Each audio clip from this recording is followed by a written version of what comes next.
24 TV-ն շարունակում է աշխատանքը, տաղավարում այսօր իմ հյուրն է հասարակական քաղաքական գործիչ Նաիրա Զորաբյանը։ Բարև ձեզ Տիկին Զորաբյան։ Շնորհակալ եմ ես ընկալվելու համար։ Խոսենք երեք ազգային ժողովում տեղի ունեցած վեճից Նիկոլ Փաշինյանը կոռուպցիայի դեմ պայքարի հետ կապված, կոռուպցիայի հարցի հետ կապված դուրս եկավ ափերից եւ վրդովեց ընդդիմությանն ասում է, եթե ես մամուլի հրապարակումներով առաջնորդվեմ, ձեզ բոլորիդ պետք է ԱԱԾ-ի պատվալ տեղափոխ գցեմ, ինչի համար էր այս վրդովմունքը։ Երեք կրթվել է նորաձև է ծրագրի շրջանակում Նիկոլ Փաշինյանը դահլիճում ներկա ընդդիմադիր պատգամավորներին անվանեց համբալ, նրանց սպառնաց գցել ԱԱԾ-ի պատվալը, սպառնաց ոտքից կախել եւ երբ որ արդեն նստել էր իր տեղում, ձեռքով վիզդ կկտրեմ նշանը ցույց տվեց, այս ամենը կրթվել է նորաձև է ծրագրի շրջանակում, ինչու է Նիկոլ Փաշինյանը գազազել եւ ինչը հանեց Նիկոլ Փաշինյանի հունից։ Շատ պարզ, քանի որ Նիկոլ Փաշինյանը պատրաստվում է նորից իշխանությունը զավթել, թալանել են, ձեզ կեղեքել են կեղծ լոզունգներով եւ քանի որ Նիկոլ Փաշինյանի առաջիկա նախընտրական քարոզարշավը կառուցված է լինելու երկու ֆեյք թեզերի վրա թալանը եւ կեղծ խաղաղությունը, ինքը գազազում է, երբ որ նրա առջև փաստերով դնում են սեփական թիմի թալանի դրվագները, որովհետև երբ որ լեգիտիմ հարց է բարձանում իր թիմի թալանի մասին, Նիկոլ Փաշինյանը կորցնում է իր քարոզչական ձիուկներից մեկը, քարոզչական կոզերներից մեկը, որովհետև եթե մենք թվերով ենք նայում Նիկոլ Փաշինյանի այս 7 տարվա ճվճվացած թալանը, հիշում եք, թալանը, միլիարդները տարել են, կերել են, թալանել են, մենք նայում ենք փաստերով, ապա այս 7 տարվա Նիկոլի գոռացած միլիարդների թալանը հանրագումարով պետությանը, Հայաստանի Հանրապետությանը վերադարձվել է 9 անշարժ գույք, 2 շարժական գույք եւ 1.8 միլիոն դոլար։ Եվ եթե դա համադրում ենք Անիֆի, Սնուփ Դոգի եւ մյուսների այդ էլ չեմ խոսում իրենց այդ ասաբնյակների, առանձնատների, այդ վարկերով վերցրած շքեղագույն դղյակների ուրեմն այդ ֆոնին բնականաբար Նիկոլ Փաշինյանը գազազում է, երբ որ որևէ այլ քաղաքական միավոր փորձում է իր ձեռքից վերցնել իր սիրելի ձիուկին, իր սիրելի խաղաքարտին թալանը։ Ես ավելի քան վստահ եմ, որ Նիկոլ Փաշինյանը նույն կերպ հիստերիայի մեջ է հայտնվելու, երբ որ առաջիկայում փաստերով հուսամ նրա առջև կդրվի իր ֆեյք խաղաղության ֆեյքիզմը կհերձի,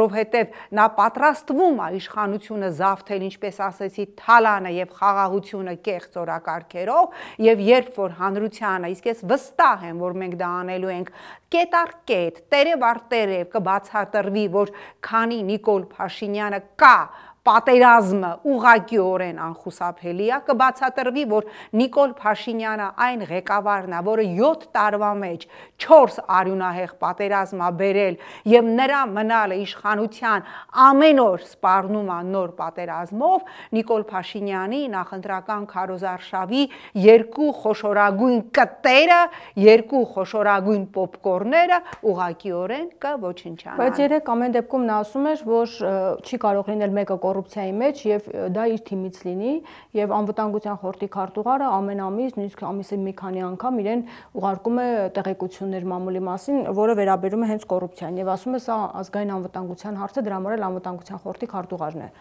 Ես չգիտեմ ինչ ասում ինքը, բայց վերջերս սննդի անվտանգության տեսչության ղեկավարը կալանավորվեց կոռուպցիայի մեղադրանքով, նրա սիրելի դատավորներից մեկը Արտուշ, չգիտեմ ինչյան, ով ընդդիմադիր գործիչներին հալածելու գործում վարպետ էր, ինչպես գրեց մամուլը, սեփական 10.5 միլիոն դոլար քեշ փող էին հայտնաբերել։ Մենք ամեն օր տեսնում ենք այդ հրապարակումները, դե իրենք դա ներկայացնում որպես կոռուպցիայի դեմ պայքար։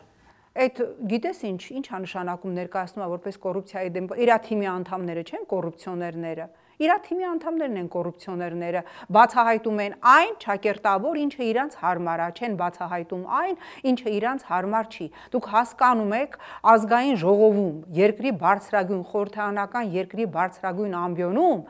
երկրի թիվ 1 պաշտոնը զբաղեցնող անձը իր ընդդիմախոսներին ասում է ոտիցդ կկախեմ, ասում է համբալ, այն դեպքում, որ 3 հրապարակեցին դատավճիռ, դատավորը հրապարակեց դատավճիռ մի քաղաքացու հանդեպ, ով անցած տարի ապրիլի 24-ին Աննա Հակոբյանին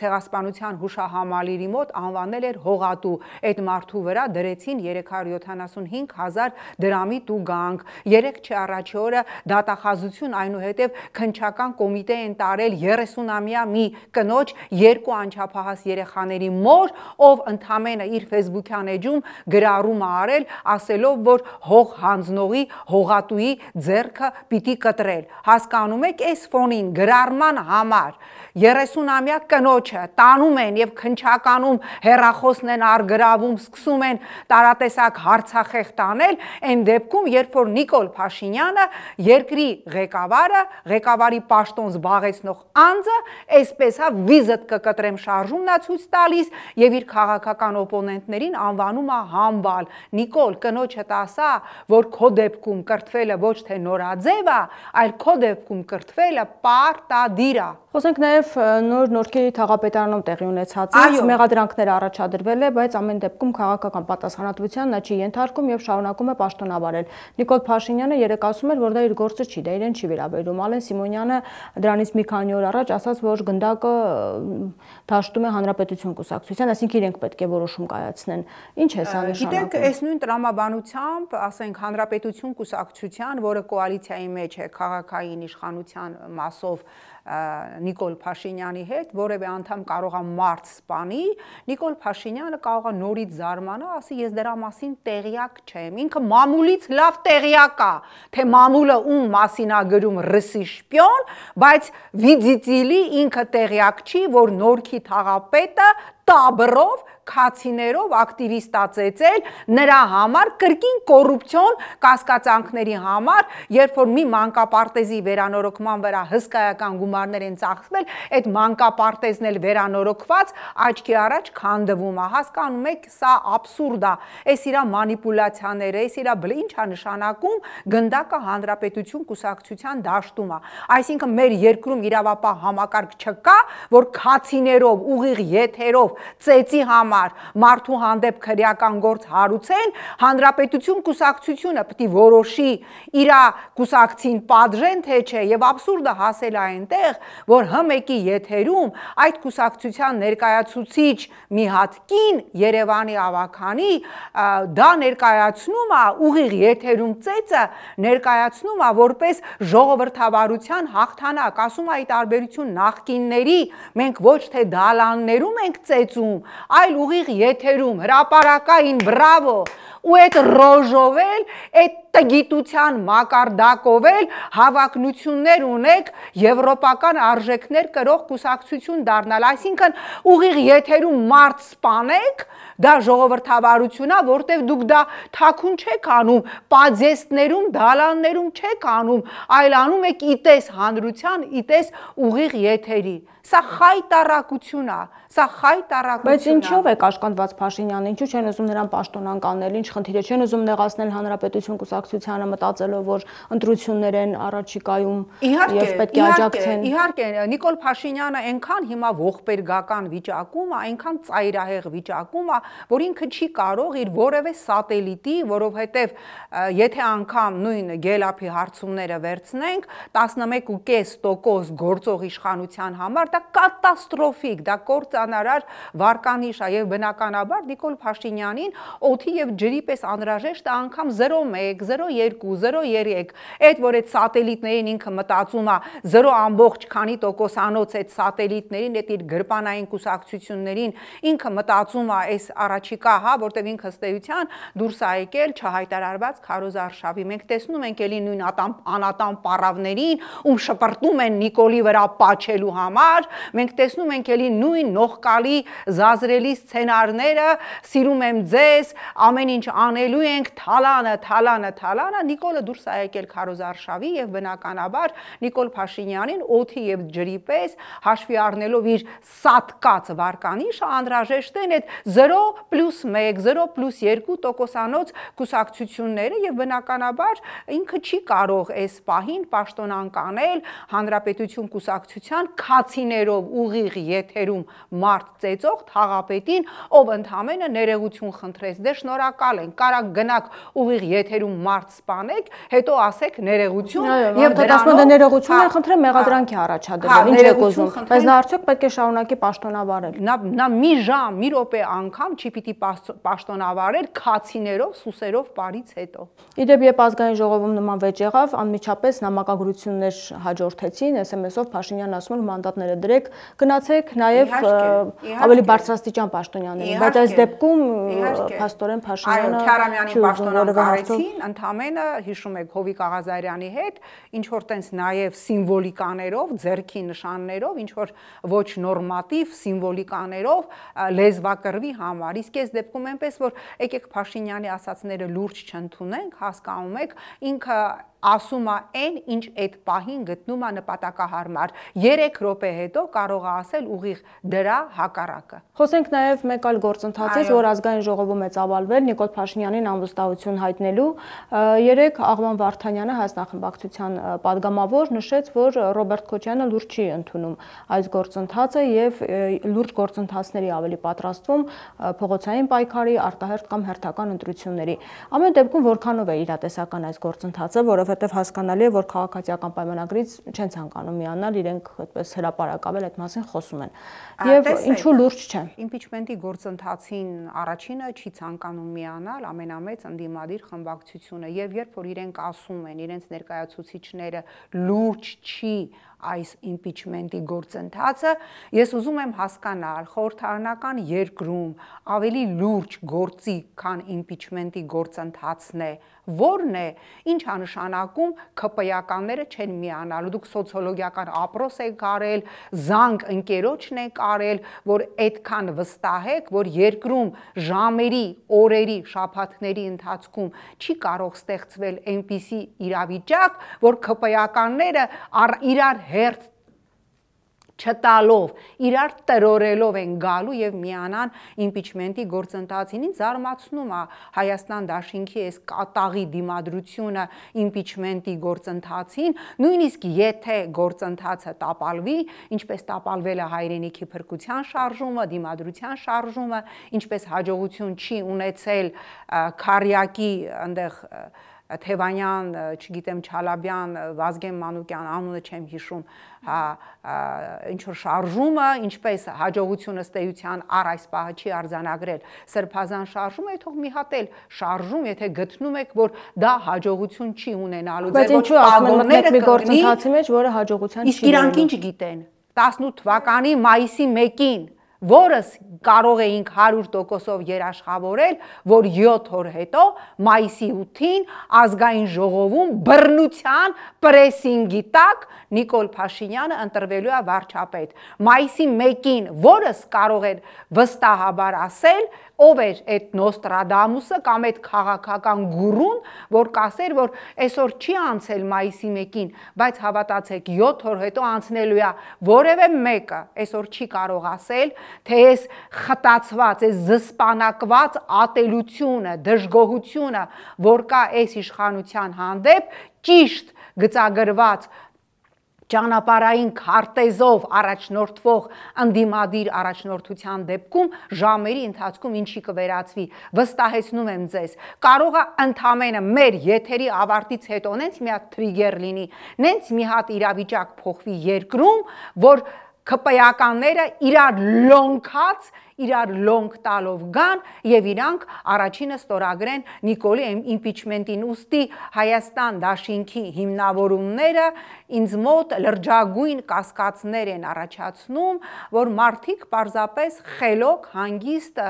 գնում են դեպի 26 թվականի հերթական ընտրություն, ինչպես 21 թվականին ապահովելով Նիկոլ Փաշինյանի հերթական վերարտադրությունը եւ ընդամենը խորհրդարանում ընդդիմություն աշխատել աշխատելու համար։ Բայց իրենք ամեն դեպքում ասում են մենք պատրաստ ենք այդ 28 падգամավորին ստորագրությունը տալ։ Եթե մենք տեսնենք, որ այն 8 падգամավորը արդեն ստորագրել, այսինքն 6 падգամավոր գումարած 2 падգամավոր, որ պետք է գործընթացը սկսելու համար։ Ես ձեզ նախ ընդդիմությունը այդպես չի պիտի ասել, ինքը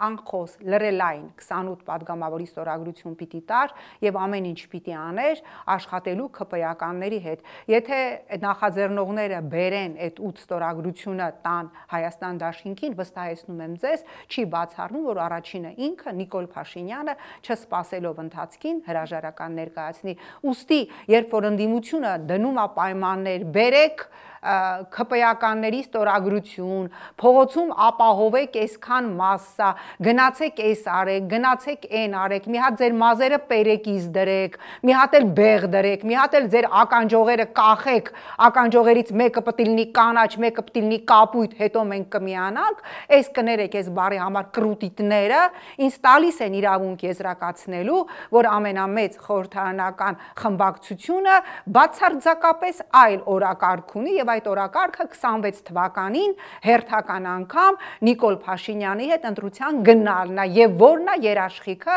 որ 26 թվականին չի կրկնվելու 21 թվականի սցենարը եւ Նիկոլ Փաշինյանը չի վերարտադրվելու, իրանք էլ խորհրդարանում ընդամենը չեն լինելու Նիկոլ Փաշինյանի համար կոմֆորտ ընդդիմություն։ Եթե սա է սցենարը, ապա ձեր սցենարը անազնիվ սցենար է։ Իրենք ասում են, որ քայլերի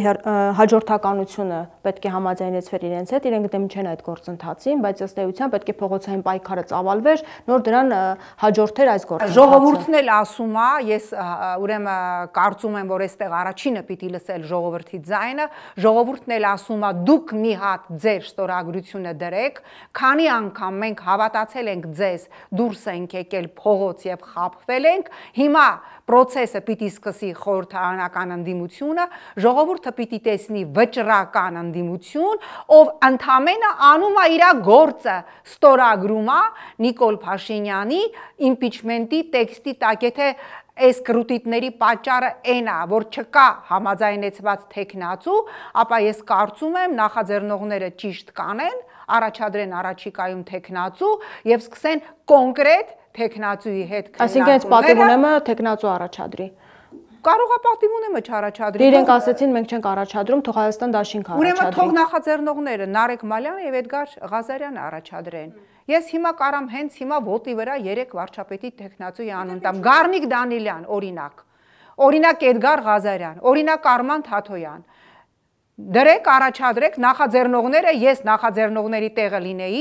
ես ինքս վարչապետի թեկնածուի իմ անունով կգնայի բանակցելու Հայաստան եւ պատիվ ունեմ դաշինքների հետ։ Տենամ այդ ժամանակ ինչ կրուտիտներ են անելու, այդ ժամանակ էլ ասելու են Էդգար Ղազարյանի պրիչոսկան լավը չի, Գառնիկ Դանիլյանը մեր կուսակիցն է, բայց իր քաշը մի քիչ ավել է, Արման Թաթոյանի բոյը 3 սանտիմետր ավել է, սա լուրջ չի հասկանում եք։ Երկիրը կանգնած է գոյաբանական խնդրի առջև, սրանք ասում են գնացեք էս բերեք, սկուտեղի վրա ինձ ԿՊ-ական բերեք, սկուտեղի վրա դուրսը փողոց գեներացրեք, բա որ այդքանը մենք անենք, բա դուք ով եք, թե դուք վերջում պիտի զարթնեք, մի հատ կոֆե խմեք, գաք մի հատ էլ ստորագրեք, ասեք ես իմ միսիան կատարեցի, չէ, տենց չի լինելու, գալու է պահը, որ դուք եւս ԿՊ-ականների հետ հերթ եք կանգնելու այդ ձևաչափի տակ ստորագրելու համար, բայց ժողովուրդը իմանալու է, ով էր տորպեդահարում այս գործընթացը։ Միգուցե իսկապես, երբ որ թեկնածու առաջադրվի, այդ դեպքում համաձայնության կան եւ այս լարվածությունները նախաձեռնողները թողանեն, նախաձեռնողները եթե այսքանը արել են, եթե տեսնում են, որ երկու ուժերը իզորու չեն ցանկանում թեկնածու առաջադրել, ես կարծում եմ մեր երկրում ես ոտի վրա 3 անուն տվեցի։ Հիմա որ նստեմ մի 10 անուն էլ կտամ։ Գնացեք, բանակցեք նախաձեռնողներ կոնկրետ թեկնածուով Հայաստան դաշինքի եւ պատիվ ունեմ դաշինքի հետ։ Տենակ այդ ժամանակ ինչ են իրանք ասելու։ Ամեն դեպքում այսպես խոսակցություններ կան, նաեւ Աղբան Վարդանյանը երեք ասաց, որ առանձին պայքար են արդյունավետ համարում, խոսքը ընտրություններին էր վերաբերում։ Դուք իրատեսական համարում եք, որ առանձին պայքարով հնարավոր է իշխանափոխության հասնել։ Եվ բացի այդ նշեմ, որ Սերժ Սարգսյանը եւս նշել էր, որ պայքարի փուլ է սկսում, ինքը ունի իր ծրագիրը եւ ժամանակն է Փաշինյանին հեռացնել այսինքն ըստ էության ինքը եւս առանձին պայքարի մասին խոսեց։ Տեսեք, այստեղ մենք մի երկու բան խառնում ենք իրար։ Առանձին ընտրություններին գնալը դա շատ նորմալ է, դա լեգիտիմ է, որովհետև հնարավոր չէ տարբեր աշխարհաքաղաքական, քաղաքական օրակարգեր ունեցող կուսակցություններին, դաշինքներին բերել լցնել մի կաթսթայի մեջ, բայց միասնաբար պայքարել, այո, իսկ միասնաբար պայքարել այս ռեժիմի դեմ, այդ դեպքում միասնաբար նախաձեռնել իմպիչմենտի գործընթացը, դա ուղղակիորեն պարտադիր է, որտեղ առանձին մենակ որևէ մի քաղաքական ուժ այս խնդրը Նիկոլ անունով աղետը միայնակ չի կարող հաղթահարել եւ սա միանշանակ է եւ ես կարծում եմ այն քաղաքական ուժը, որը կասի Նիկոլին հեռացնելու գործում ինձ սկուտեղի վրա մի հատ այս պայմանները բավարարեք, ուրեմն այդ քաղաքական ուժի մոտիվացիաները Նիկոլին հեռացնելու հարցում ինձ համար ակնհայտորեն ազնիվ չեն։ Իսկ դուք կարծում եք անդիմությունը փողոցային պայքարում կմիանան իրար հետ եւ այս տարանջատումներ արդյոք իրանք այլ տարբերակ չունեն։ Գիտեք, եթե հիմա իրանց միջի տարաձայնությունները այնքան անհաղթահարելի են, ինչքան գոյաբանական խնդիրը, որ ընդամենը ամիսների ընթացքում մենք կարող է չունենանք Հայաստանի երրորդ հանրապետություն, երեք ես նայում եմ Միլիմեջլիսում քննարկումներ ագնում, մարդիկ արդեն օրենքի նախագիծ են պատրաստում Արևմտյան Հայաստանում, այսինքն Արևմտյան Ադրբեջանում, այսինքն Հայաստանի երրորդ հանրապետության տարածքում ինքնավար մշակութային ինքնավարության կարգավիճակի օրենսդրական նախաձեռնություն են պատրաստում եւ եթե ընդդիմությունը իրենց մեջի տարաձայնությունները շատ ավելի անհաղթահարելի է համարում, քան Հայաստանի երրորդ հանրապետություն չունենալը, ինչ ասեմ, ուրեմն իրանք էլ բոլորը միասին իրենց մեղավորության բաժինը կունենան եւ երբ որ մենք բոլորս աշխարհի ինչ որ մի ծայրում քոչվորի նման նստած Հայաստանի վերջացած երրորդ հանրապետության պատմությունը կգրենք, իշխանության հետ միասին հավատացած եղեք, որ հայհոյանքների մի քանի էջով կհիշենք նաև այս ընդդիմությանը։ Շնորհակալ եմ զրույցի համար։ Զրուցում էի հասարակական քաղաքական գործիչ Նաիրա Զոհրաբյանի հետ։ Շարունակեք մեզ հետևել, կհանդիպենք։